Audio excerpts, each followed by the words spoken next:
Assalamualaikum warahmatullahi wabarakatuh. Nama saya Risyaida dari Prodi Ilmu Komunikasi. Di sini perusahaan XYZ yang bergerak di bidang retail memiliki sekitar 500 karyawan. Namun, dalam beberapa bulan terakhir terdapat keluhan dari karyawan tentang kurangnya komunikasi internal yang efektif di antara departemen dan antara manajemen dan karyawan. Beberapa karyawan juga mengeluhkan bahwa mereka tidak tahu tentang perubahan kebijakan dan prosedur, sehingga mereka kesulitan dalam menyelesaikan tugas mereka.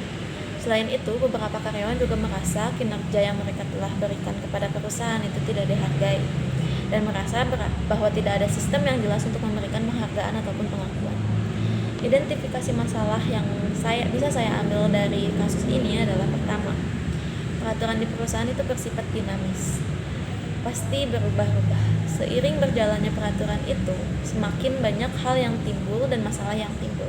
Oleh karena itu, perusahaan wajib untuk melakukan evaluasi atas permasalahan yang timbul ketika peraturan itu berjalan. Namun, kedinamisan ini, perusahaan juga memiliki PR yang sangat besar karena diperlukan adanya koordinasi yang baik dari perusahaan kepada karyawan untuk penyuluhan peraturan baru secara merata. Dan yang terjadi di perusahaan XYZ adalah adanya miskomunikasi dari perusahaan pusat kepada manajemen dan karyawannya mengenai perubahan yang ada di perusahaan. Ada beberapa yang mengaku bahwa mereka tidak tahu bahwa adanya perubahan prosedur ataupun kebijakan yang ada di perusahaan itu. Hal ini juga menjadikan kesulitan kepada karyawan dalam menyelesaikan tugas mereka. Itu adalah identifikasi masalah yang bisa saya ambil. Yang kedua, rancangan rencana untuk meningkatkan komunikasi internal di perusahaan XYZ. Untuk meningkatkan komunikasi dalam perusahaan XYZ ini adalah sering mengadakan meeting antara kepala departemen agar karyawan dapat penyuluhan tentang manajemen baru yang berlaku. Meeting ini bisa berupa perubahan yang diberikan perusahaan pusat kepada kepala departemen agar kepala departemen dapat menyampaikan dan melakukan penyuluhan kepada bawahannya agar departemen yang terkait dan perubahan manajemen yang terkait juga dapat disampaikan dengan baik. Dan dari meeting ini juga bisa dijadikan sebagai tempat atau wadah untuk kritik ataupun masukan antara peraturan yang berjalan dan masalah apa saja yang timbul ketika peraturan itu berjalan.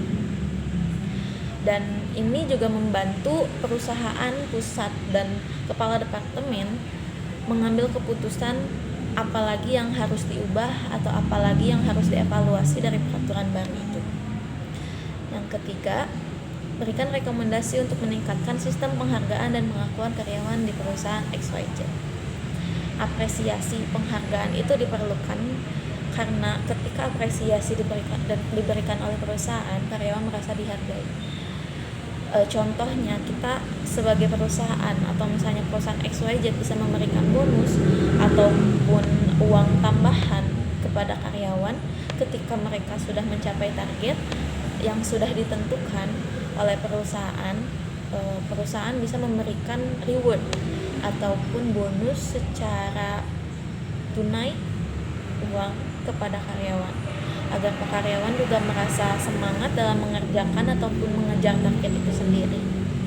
Karena apresiasi ini diperlukan oleh kepada karyawan, karena dengan apresiasi ini diberikan, karyawan merasa dihargai.